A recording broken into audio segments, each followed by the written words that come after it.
We all do better when we work together. Our differences do matter, but our common humanity matters more. He didn't say a word or do an action. People are more impressed by the power of our example rather than the example of our power. There is nothing wrong with America. That I learned a lot from the stories my uncle, aunts and grandparents told me, that no one is perfect but most people are wrong enough. You'll make mistakes. But if you learn from them, you'll be a better person.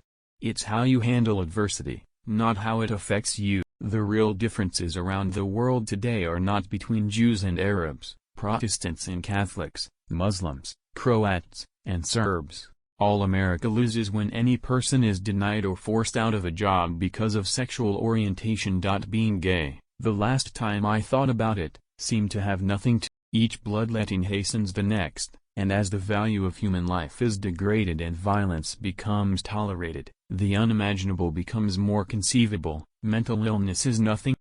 All too often, those who rail against them prevail over earnest pleas to remember what we can be and do together. Our brains have worked this way for a long time. Maybe they always will. But we have to keep trying. There is nothing wrong with America that cannot be cured by what is right with America. Do as much as you can for as many as you can, every day. Even on the bad days, there's always something good you can do. Follow the trend line. Someday we hope to liberate every man on earth from the tendency as old as human history to identify our strength and manhood with the ability to control the lives, limit the chances, and doom the dreams of women. He, Walter Cronkite, was also a profoundly good man. I don't think we should lose sight of that. All those professional gifts emanated from a very good core, and that's something that's beyond training. It's who he was. Psychologically, we're all a complex mixture of hopes and fears. Each day we wake up with the scales tipping a bit one way or the other. If they go too far toward hopefulness, we can become naive. I have stood down sadistic drill sergeants, cruel Iraqi interrogators, partisan lawmakers, and the Washington press corps, but my daughter can punch my buttons like no one else. Her close-cropped hair is now completely gray. Her eyes are probing.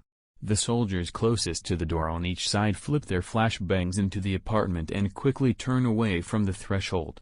A second later, the stun grenades detonate, producing a concussive blast of 180 decibels and a searing, blinding light. Our democracy cannot survive its current downward drift into tribalism, extremism, and seething resentment. Today it's us versus them in America. Politics is little more than blood sport. Everyone eligible to vote should be. State and national legislative districts should be drawn by nonpartisan bodies to more fully represent the diversity of opinion and interests that is one of the greatest assets of our nation. Berliner Stadtreinigungsbetrieb. Nobody does anything. Scholars call this false equivalency. It means that when you find a mountain to expose in one person or party, you have to pick a molehill on the other side and make it into a mountain to avoid being accused of bias. Sun Tzu said, "Keep your friend." I put the car in park and kill the ignition. When I do so, I feel the tidal wave rush, as I knew I would, the shakes, the post-adrenaline, post-traumatic physical reaction, let her work for it, post-it notes, approval from the Senate for years. Think of how much more rewarding it would be if we all came to work every day asking, who can we help today and how can we do it? Instead of who can I hurt and how much coverage can I get for it? There is nothing wrong in America that can't be. The wild, wild west, this cyber-terrorism. This new, scary frontier. Anyone sitting on a couch in his underwear could undermine the security of a nation. Violin Concerto No. 1, featuring Wilhelm Friedemann Herzog. God, I sound like an ass. There is nothing I value more in subordinates than their willingness to tell me I'm wrong, to challenge me, to sharpen my decision-making. Surrounding yourself with sycophants and bootlickers is the surest route to failure. Oh, and stay out of our. I close the door and plug the secure line into my laptop and pull up the triumvirate of Carolyn Brock, Liz Greenfield, and Sam Haber of Homeland Security on a three-way split screen. And stay out of our elections. Ruthless, yes, but not reckless. There was a time when that statement, from a president to a House Speaker, would be enough.